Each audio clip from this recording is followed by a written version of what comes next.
ನಿಮಗೂ ಗೊತ್ತಿದ್ದಾನೆ ಕ್ರೌಡ್ ಆಯ್ತದೆ ಅಂತ ಎಜುಕೇಟೆಡ್ ಆಗಿ ಮೇಡಮ್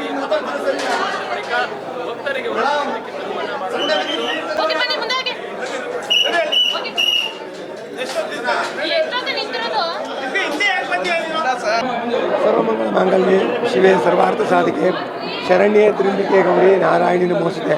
ಆಷಾಢ ಮಾಸದ 4ನೇ ಶುಕ್ರವಾರ ಎಂದಿನಂತೆ ಬೆಳಗ್ಗೆ 3:30ರಿಂದ ಮಹಾಂದ್ಯ ರುದ್ರಾಭಿಷೇಕ, ಪಂಚಾಮೃತಾಭಿಷೇಕ, ವಿಶೇಷವಾಗಿ ಸಿಂಹವಾಹಿನಿ ಅಲಂಕಾರ ಆಗಿರ್ತಕ್ಕಂಥ ಇನ್ನು ವಿಶೇಷವಾಗಿರ್ತಕ್ಕಂಥದ್ದು, ವಿವಿಧ ಬಗೆಯ ಪುಷ್ಪಗಳಿಂದ ಅಲಂಕಾರ ಆಗಿರ್ತಕ್ಕಂಥದ್ದು.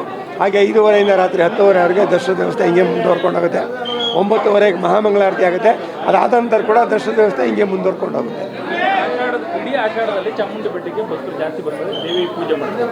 ಧಾರ್ಮಿಕ ಹಿನ್ನೆಲೆ ಅಂದರೆ ಧಾರ್ಮಿಕ ಹಿನ್ನೆಲೆ ಅಂದರೆ ಆಷಾಢ ಮಾಸ ಅಂತಕ್ಕಂಥ ಶಕ್ತಿ ಆರಾಧನೆಗೆ ಹುಟ್ಟಿರ್ತಕ್ಕಂಥ ಮಾಸ. ಈಗ ಆಷಾಢ ಮಾಸದಲ್ಲಿ ಶಕ್ತಿ ಆರಾಧನೆ ಮಾಡ್ತೀವಿ, ಶ್ರಾವಣದಲ್ಲಿ ವಿಷ್ಣುವಿಗೆ ಆರಾಧನೆ ಮಾಡ್ತೀವಿ, ಕಾರ್ತಿಕದಲ್ಲಿ ಶಿವನಿಗೆ ಆರಾಧನೆ ಮಾಡ್ತೀವಿ. ಅದರಿಂದ ಹೆಚ್ಚು ಒತ್ತು ಕೊಟ್ಟಿರ್ತಕ್ಕಂಥ ದೇವಸ್ಥಾನ ಆಗಿರತಕ್ಕಂಥದ್ದು, ಒಂದು ಪುರಾಣ ಪ್ರಸಿದ್ಧವಾದ ದೇವಸ್ಥಾನ ಆಗಿರ್ತಕ್ಕಂಥದ್ದು. ಹೆಚ್ಚು ಹಿನ್ನೆಲೆ ಇರತಕ್ಕಂಥ ದೇವಸ್ಥಾನದಲ್ಲಿ ಒಂದು ಪೂಜೆ ಮಾಡಿಸ್ಕೊಂಡ್ರೆ ತಮ್ಮ ಇಷ್ಟಾರ್ಥಗಳನ್ನು ಸಿದ್ಧಿ ಆಗುತ್ತೆ ಅಂತೇಳಿ ಶಾಸ್ತ್ರದಲ್ಲಿ ಹೇಳಿದರೆ, ಅದೇ ರೀತಿ ಬಂದು ಪೂಜೆ ಮಾಡಿಸ್ಕೊಂಡು ಹೋಗೋ ಪದ್ಧತಿ ಅಳವಡಿಸ್ಕೊಂಡಿರ್ತಕ್ಕಂಥದ್ದು.